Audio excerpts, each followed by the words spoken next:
Number system के बारे में पढ़ेंगे, जो कि मैथ सब्जेक्ट के चैप्टर 1 में है। हालांकि हम नंबर सिस्टम के बारे में यानी कि संख्या पद्धति के बारे में हम पहले भी पढ़ चुके हैं क्लास 8, 7 ये सब, लेकिन फिर से जो है हम इसको जो है एक बार रिवाइज करेंगे, क्योंकि इसको जानना जरूरी है। ठीक है, इसके लिए हम जो है डिजिट से स्टार्ट करेंगे, क्योंकि हम अभी तो नंबर सिस्टम के बारे में बात कर रहे हैं, लेकिन नंबर जो है संख्या जो है किससे बनता है? डिजिट से, यानी कि अंक से बनता है। ठीक है, जिसको फिगर भी कहते हैं। तो डिजिट की संख्या कितनी है? 10। कौन कौन? 0, 1 या 1, 2, 3, 4, 5, 6, 7, 8, 9 और 0। तो हम नंबर सिस्टम का बात कर रहे हैं, तो नंबर में क्या आ जाता है? नंबर जो बनता है वो कैसे बनता है? 0 से 2 डिजिट से नहीं, 3 डिजिट से भी बन सकता है, 4 डिजिट से बन सकता है, कितना भी डिजिट का बन सकता है। लेकिन नंबर बनाने के लिए हमको किसका जरूरी पड़ता है? डिजिट का जरूरी पड़ता है। तो सबसे पहले हम आज जो है डिजिट के बारे में जानेंगे कि डिजिट कितना है। डिजिट यानी कि अंक, और अंक के कितने हैं टोटल? 10। कुल 10 अंक हैं। पहले जो था आर्यभट्ट जब 0 का खोज किया उससे पहले 9 ही था, लेकिन जब 0 का आविष्कार हुआ तब जाके अंकों की संख्या कितनी हो गई? 10 हो गई। ठीक है, आप लोगों को भी समझ में आ रहा होगा। तो कुल 10 अंक है। कौन कौन सा है? 0, 1, 2, 3, 4, 5, 6, 7, 8 और 9।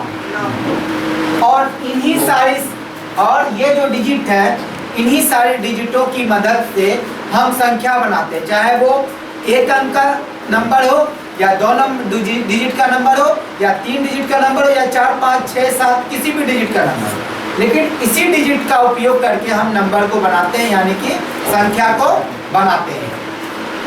डिजिट का बारे में बात कर लिए, तो सबसे पहले जो आता है, जैसे कि पहले की कक्षा में तुम लोग पढ़े होंगे क्या, तो सबसे पहले जो नंबर आता है वो प्राकृत संख्या होती है। तो गिनती की संख्या को क्या कहते हैं? प्राकृत संख्या, यानी नेचुरल नंबर्स। नेचुरल नंबर, इसको क्या कहते हैं? प्राकृतिक संख्या भी कहते हैं। प्राकृतिक संख्या यानी कि क्या हो गया? गिनती की संख्या। क्या हो गया? गिनती की संख्या।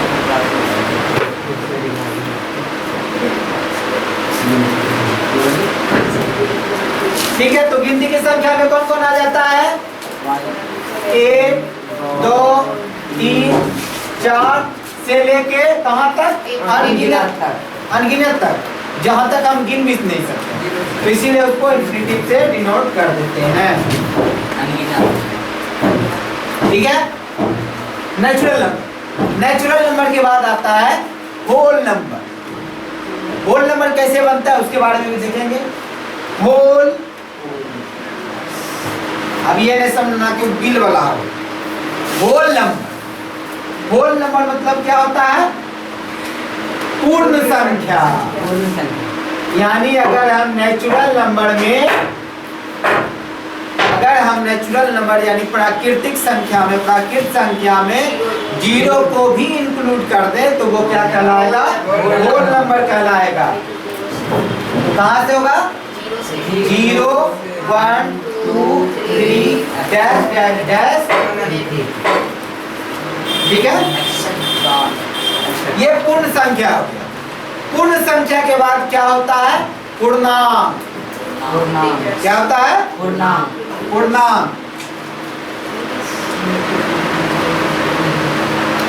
इसको इंग्लिश में क्या कहते हैं? इंटीजर। इंटीजर क्या कहते हैं इसको इंग्लिश में? हिंदी में पूर्णांक। पूर्ण अंक होना चाहिए। तो कैसे होगा? अगर हम पूर्ण संख्या में ऋणात्मक संख्याओं को भी इंक्लूड कर दें, यानी कि जोड़ दें इधर साइड में, यानी कि इस साइड में, तो क्या होगा? वो हमारा पूर्णांक कहलाएगा। यानी the whole number including with negative number, तो क्या कहेंगे? इंटीजर कहेंगे। ठीक है, कहां से स्टार्ट होगा? Minus infinity dash dash dash -3 -2 -1 0 1 2 3 dash dash dash infinity. ठीक है, पूर्णांक हो गया।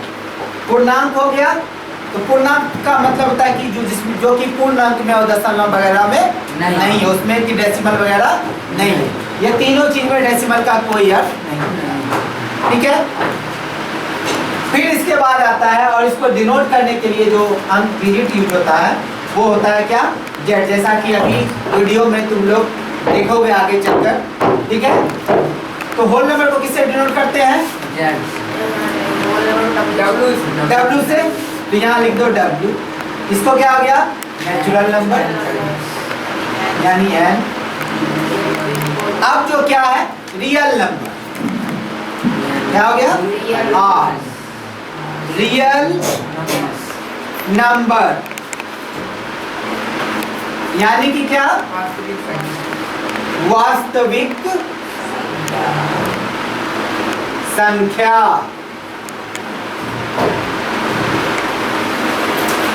रियल नंबर में वास्तविक संख्या। तो वास्तविक में जो है सारा तरह का रियल नंबर में जो है, इसके अलावा एक और नंबर होता है कॉम्प्लेक्स नंबर, जिसको सम्मिश्र संख्या कहते हैं, जो कि क्या होता है कि वास्तविक के साथ साथ काल्पनिक संख्याओं का समुच्चय भी, जब काल्पनिक संख्याओं को भी जोड़ देते हैं तो उसे कॉम्प्लेक्स। लेकिन ये तुम्हारे सिलेबस में नहीं है, इसमें जाना भी नहीं है। तो वास्तविक संख्या को जो है बेसिकली जो है दो पार्ट में डिवाइड किया गया है। ठीक है, कौन कौन सा? रैशनल नंबर, जिसको हिंदी में कहते हैं परिमेय संख्या। क्या कहते हैं? और दूसरा क्या है? Irrational number. ठीक है, तो यहां तक समझने में कोई दिक्कत नहीं है। तो परिमेय संख्या, परिमेय संख्या किसको कहेंगे? जिसको p/q के रूप फॉर्म में रिप्रेजेंट किया जा सके, यानी निरूपित किया जा सके, उसको क्या कहेंगे? Rational number. क्या कहेंगे? Rational number p/q। लेकिन q जो है 0 के इक्वल टू नहीं होना चाहिए, और p और q दोनों क्या है? इंटीजर है, और इंटीजर है यानी whole number including with negative integer. लेकिन हमको क्या ध्यान रखना है? ये ना हो 0, q जो है 0 के इक्वल टू ना हो। यहाँ लिख देते हैं and q does not equal to, और नहीं बराबर है किसके? 0 के। ठीक है, अब इरेशनल नंबर में क्या क्या आता है उसको बताते हैं। अब इरेशनल नंबर है तो इसका मतलब ये नहीं कि इसको हम जो है अक्ष पर यानी कि रेखा पर यानी लाइन पर रिप्रेजेंट यानी निरूपित नहीं कर सकते। इसको भी निरूपित किया जा सकता है। वो जो नंबर लाइन है उस पर रिप्रेजेंट यानी नंबर लाइन पर क्या किया जा सकता है? रिप्रेजेंट यानी निरूपित किया जा सकता है। तो इरेशनल नंबर का हिंदी क्या होता है? अपरिमेय संख्या। ठीक है, इरेशनल नंबर को क्या बोलते हैं? अपरिमेय संख्या। अपरिमेय संख्या में क्या आ जाता है? सारा वर्गमूल नहीं, जिसका वर्गमूल निकल सकता है और एक परफेक्ट नंबर आ जाए तो वो क्या कहलाएगा? जैसे कि मान लो, जैसे इरेशनल नंबर में √2 हो गया, √3 हो गया, √5 हो गया, √7 हो गया, √11 हो गया, √13 हो गया, √17 हो गया, और इत्यादि इत्यादि। तो ये सब क्या? और एक और नंबर है सुना होगा पाई के बारे में, पाई एक फिल्म भी आया था, ठीक ना, लेकिन उसमें जो है क्या था, उसका नाम था। और पाई उसका नाम क्यों पड़ा, क्योंकि वो इतना ब्रिलियंट, ये 3 इडियट में देखा होगा या फिर ये पाई में ही जो है पाई का जो है मान लिखता है, उसको याद हो गया था पाई का वैल्यू, वो जो है पूरा ब्लैक बोर्ड भर दिया था डिजिट से। देखा होगा पाई फिल्म का भी होगा, मौका तो देखना, ठीक है। तो पाई क्या है, एक इरेशनल नंबर है, लेकिन जनरली जो हम लोग 22/7 लिखते हैं तो वो एग्जैक्ट वैल्यू नहीं है, वो जो है क्या है, अप्रोक्स वैल्यू, यानी कि लगभग में जो है 22/7 या 3.14 यानी 3.14 होता है। लेकिन इसका मतलब ये नहीं कि वो क्या हो गया, परिमेय संख्या। हम अप्रोक्सीमेटली यानी गणना करने के लिए, कैलकुलेशन को सिंपल बनाने के लिए क्या करते हैं, 22/7 से मल्टीप्लाई कर देते हैं, है ना। तो पाई भी क्या है, एक अपरिमेय संख्या है। तो ये सब हो गया, सब समझ में आ गया, इसको लिख लो, ठीक है। और रैशनल नंबर को भी जो है, जो परिमेय संख्या है, इसको भी आगे चलकर ये जो 10वां का पार्ट है, इसको 2 भाग में बांटा गया है, ठीक है। एक शांत, एक आसान आवर्त संख्या, ठीक है। यानी कि इंग्लिश में कहते हैं उसको, परिमेय संख्या को जो बांटा गया है, और मिटाने के बाद अगर देखते हैं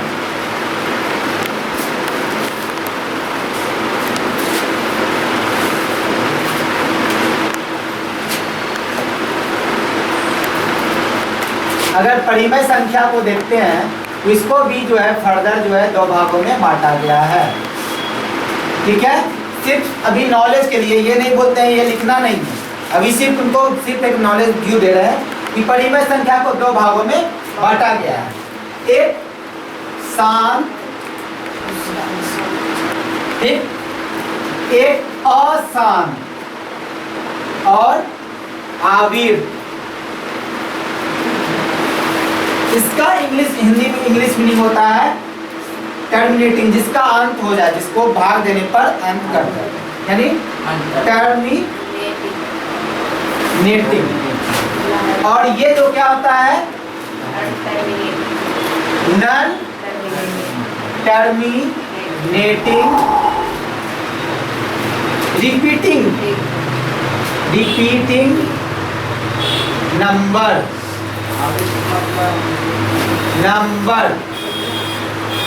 ठीक है। अशांत आवर्त संख्या, ठीक है ना।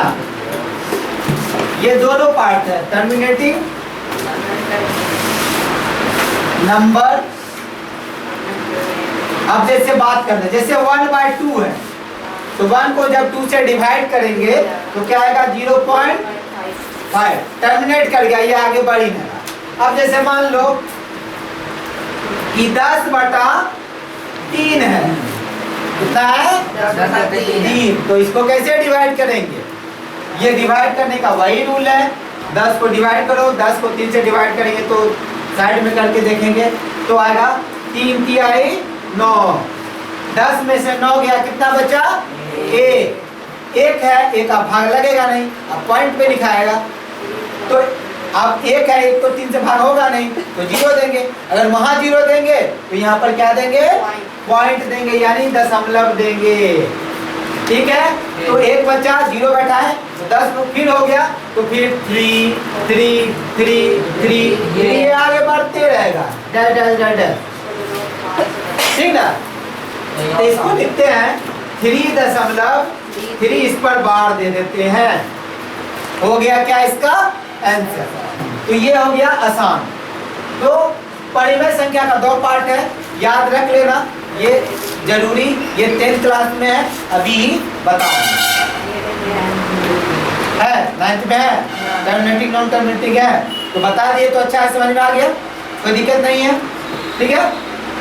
1/3 को भी करेगा तो 0.333333 इस प्रकार से आते हैं। इसीलिए बोलते हैं कि 7 जो है terminating number, non terminating repeating rational number भी बोल सकता है, क्योंकि परिमेय संख्या तो हम नहीं लिखे हैं यहाँ परिमेय संख्या, लेकिन समझना ये परिमेय संख्या को पार्ट है, एक शांत है एक आसान संख्या। ठीक है, समझ में आ गया? तुमको समझ में आया? तुमको सबको समझ में आ गया? तुमको समझ में आया? ठीक है, तो समझ में आया होगा। और अच्छे से समझने के लिए हम आपको एक वीडियो दिखाएंगे, उसका भी जो है आप मदद ले सकते हैं। हेलो दोस्तों, संख्या पद्धति यानी नंबर सिस्टम्स के इस वीडियो में आपका स्वागत है। इस सत्र में हम विभिन्न प्रकार की संख्याओं के बारे में चर्चा करेंगे और परिमेय संख्याओं यानी रैशनल नंबर्स और अपरिमेय संख्याओं यानी इररैशनल नंबर्स के बारे में सीखेंगे। हम अपनी पिछली कक्षाओं में संख्याओं और उनके प्रकार के बारे में अध्ययन कर चुके हैं। थोड़ा और समय लेकर एक बार फिर से उन्हें दोहरा लेते हैं। शुरू करते हैं प्राकृतिक संख्याएं यानी नेचुरल नंबर से। यह वह संख्याएं हैं जो संख्या का नाम लेते ही दिमाग में आती हैं, जैसे कि 1, 2, 3, 4, 5, 6 इत्यादि। इसे हम प्रतीक n से प्रकट करते हैं।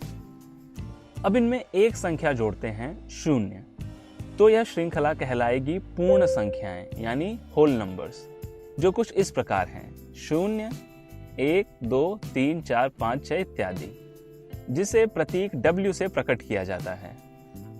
संख्याओं में अगर प्राकृतिक संख्याओं का ऋणात्मक रूप यानी ऋण 1, ऋण 2, ऋण 3 इत्यादि भी लें तो वह समूह कुछ इस प्रकार का बनेगा। इन्हें हम पूर्णांक यानी इंटीजर्स कहते हैं और प्रतीक Z से प्रकट करते हैं। क्या आपके मन में यह ख्याल नहीं आया कि इंटीजर्स को हम प्रतीक Z से क्यों प्रकट करते हैं, ना कि I से? Z जर्मन शब्द ज़हलीन से लिया गया है, जिसका अर्थ है गिनना, और ज़हल इस शब्द का अर्थ है संख्या। हम देख चुके हैं कि इन संख्याओं को संख्या रेखा यानी नंबर लाइन पर कैसे दर्शाते हैं। अब हम बात करते हैं परिमेय संख्याओं की यानी रैशनल नंबर्स। परिमेय संख्याएं वह होती हैं जिसे हम P/Q से दर्शाते हैं, जहां P और Q दोनों पूर्णांक हैं और Q शून्य नहीं है। इसे हम प्रतीक Q से प्रकट करते हैं, जो अंग्रेजी शब्द कोशंट यानी भागफल से लिया गया है। दोस्तों, लेकिन भागफल ही क्यों? क्योंकि P/Q एक भिन्न है जो हमें भागफल देता है। दोस्तों, अगर परिभाषा पर ध्यान दें तो ऐसा क्यों कहा गया है कि Q शून्य नहीं होना चाहिए? और क्या अब तक देखी गई संख्याओं को परिमेय संख्याएं कह सकते हैं? जी हाँ, हम इन सभी संख्याओं को P/Q के रूप में दर्शा सकते हैं, जैसे कि 30 को 30/1, ऋण 5 को ऋण 5/1। यहाँ अंश P तथा हर Q दोनों पूर्णांक हैं, यानी यह सभी संख्याएं परिमेय संख्याएं हैं। दोस्तों, क्या आप बता सकते हैं कि यह सभी भिन्न 3/2, 24/16, 15/10, 30/20 संख्या रेखा पर कहाँ स्थित हैं? यह सभी तुल्य भिन्न हैं और इनका मान 3/2 ही है, जो संख्या रेखा पर यहाँ स्थित होंगी।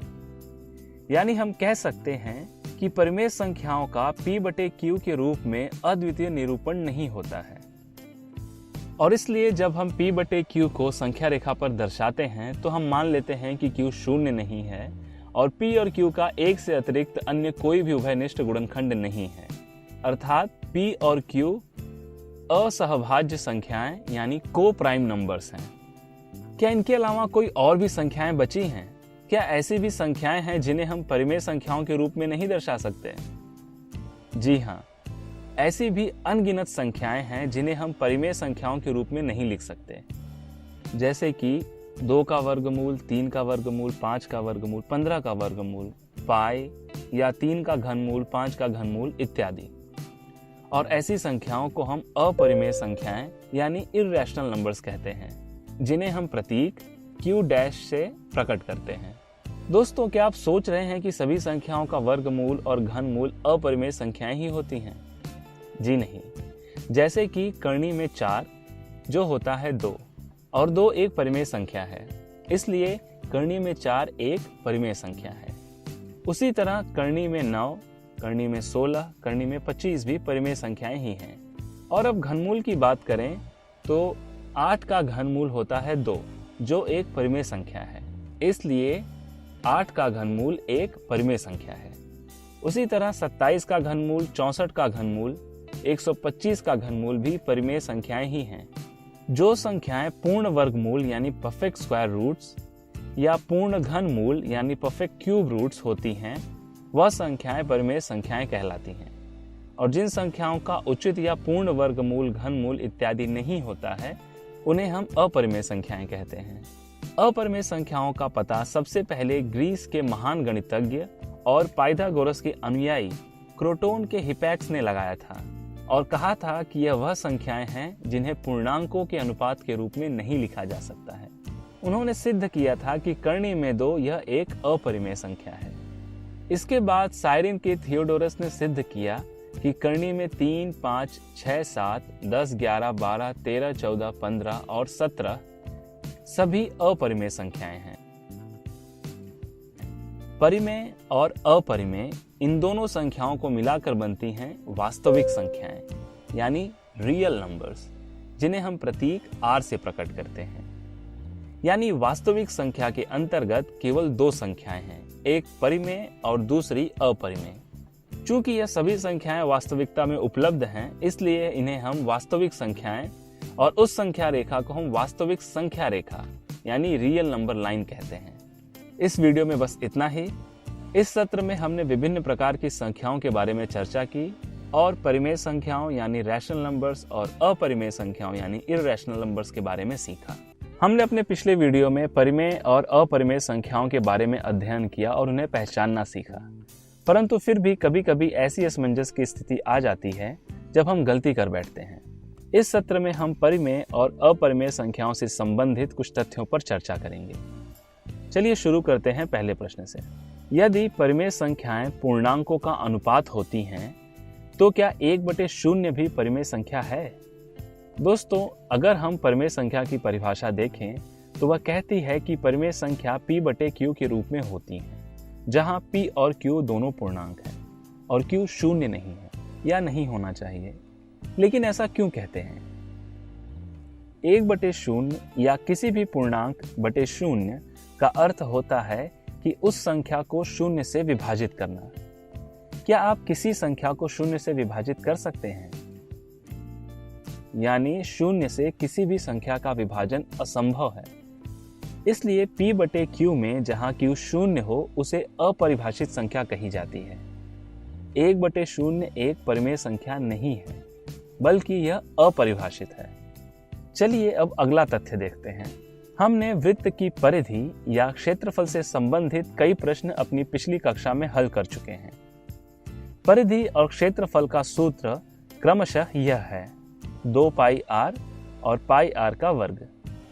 और जहां पाई का मान कभी 22/7 या कभी 3.14 दिया गया होता है, पाई का मान होता है 3.141592653 इत्यादि, जिसमें दशमलव के बाद अंक ना दोहराए जाते हैं ना समाप्त होते हैं।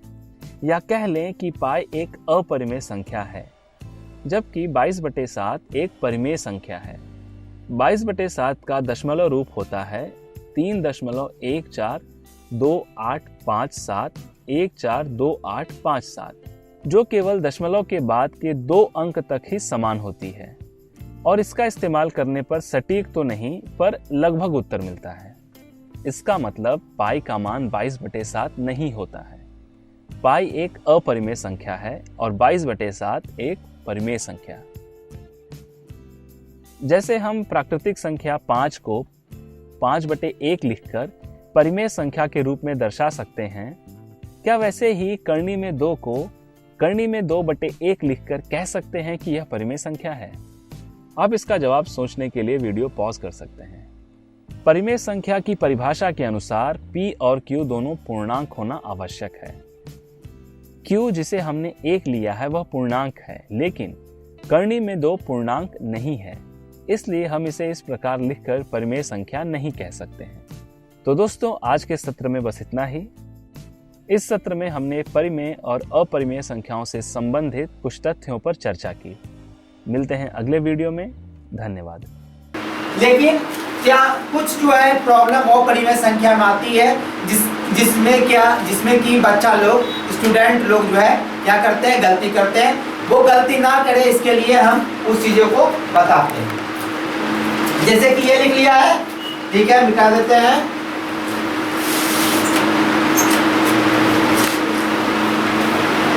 जैसे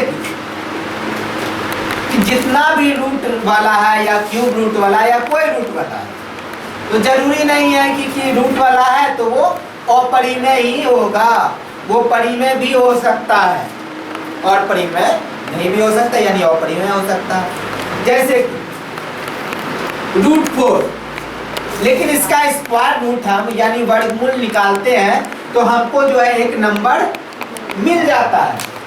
अब हम जानते हैं कि ये 4 का जो वर्गमूल है यानी स्क्वायर रूट ऑफ 4 जो है वो क्या होता है, 2 होता है। 2 हो गया तो इसको हम p/q के फॉर्म में रिप्रेजेंट कर सकते हैं और नीचे क्या लिख देंगे, 2/8। p जो है क्या हो जाएगा 2, q हो जाएगा 1, ठीक है। और क्या लिख सकते हैं, अब जैसे कि मान लो √5 है, तो √5 है तो 5 का वर्गमूल नहीं निकलता है और ये अपरिमेय संख्या का पार्ट है। और ये अशांत अवृत्त संख्या है। जब तुम कभी भी वर्गमूल जो है निकालने के, आप लोग भी जो है वर्गमूल निकालने के लिए कभी ना कभी सीखे होंगे। तो जैसे 5 का वर्गमूल 8 की क्लास में निकालने के लिए सिखाया जाता है, 8 क्लास में, 8 क्लास का सिलेबस है, तो उसका देखोगे कि कभी न खत्म होता है। 5 का अगर वर्गमूल निकालने के बोल दिया जाए कभी नहीं खत्म होता है ना ही जो है ये एक डिजिट बार बार रिपीट होता है या फिर ग्रुप ऑफ नंबर यानी अंकों का समूह भी बार बार रिपीट नहीं होता, यानी नॉन रिपीटिंग। यहाँ तो नॉन टर्मिनेटिंग रिपीटिंग नंबर है, लेकिन अपरिमेय संख्या में क्या होता है कि non terminating and non terminating non repeating number, ठीक है, समझ में आ गया। Non terminating non repeating number जो है क्या कहलाता है, अपरिमेय संख्या कहलाता है, यानी जिसका कोई अंत भी ना हो और कोई वैल्यू जो है रिपीट भी ना करे, या एक नंबर हो या फिर ग्रुप ऑफ नंबर हो, वो रिपीट करता ही नहीं। इसीलिए अपरिमेय संख्या को क्या कहते हैं, non terminating non repeating number, ठीक है, अपरिमेय संख्या। लेकिन इसका मतलब ये नहीं है कि इसको हम नंबर लाइन पर रिप्रेजेंट नहीं कर सकते, यानी कि संख्या रेखा पर इसको रिप्रेजेंट कर सकते हैं। जैसे √3 को भी जो है हम रिप्रेजेंट कर सकते हैं, ये आगे की कक्षा में हम देखेंगे कि कैसे रिप्रेजेंट किया जाता है, ठीक है। तो आज जो है बेसिक जो चीज़ था वो तुम लोगों को बता दिया गया है। और अगर आप लोगों को कोई दिक्कत है तो आप लोग जो है सबसे पहले आप लोग जो है मंजू मेमोरियल क्लास को सब्सक्राइब कर लीजिएगा। यहाँ पर आपको जो है आने वाले समयों का वीडियो मिलते रहेगा। अगर आपको कोई किसी भी चीज़ों में जैसे कोई भी चीज़ जो पढ़ाते हैं उसमें अगर कोई दिक्कत आती है तो आप जो है प्रश्न जो है कमेंट बॉक्स में कर सकते हैं। और इसका वीडियो जो है डर तो जाएगा ही, साथ में एनिमेशन वीडियो भी जो है इसके साथ इंक्लूड कर दिया जाएगा ताकि आप एनिमेशन से चीज़ों को समझें, ठीक है। और आप लोग जो है ज़्यादा से ज़्यादा लोगों के बीच इसको शेयर करें। ये हिंदी मीडियम के साथ साथ इंग्लिश मीडियम छात्रों के लिए भी है, छात्र के लिए है, छात्राओं के लिए है, सभी के लिए है। अगर आप टीचर हैं तो आप भी इसका फ़ायदा ले सकते हैं, कोई भी हो। और लेकिन इस चैनल को सब्सक्राइब कर लीजिएगा, बेल बटन दबा दीजिएगा, शेयर कर दीजिएगा ताकि ज़्यादा से ज़्यादा लोगों के बीच पहुँचे, जिससे कि ज़्यादा से ज़्यादा छोटे छात्र जो है इससे लाभान्वित हो, इसका बेनिफिट ले सके, ठीक है। आज का क्लास हम यहीं विराम करते हैं। आपको वीडियो जो है इसका जो है कुछ ही दिनों में अपलोड कर दिया जाएगा, आप वीडियो देख सकते हैं, एक बार नहीं बार बार देख सकते हैं, ठीक है। आज का क्लास यहीं समाप्त करते हैं, धन्यवाद।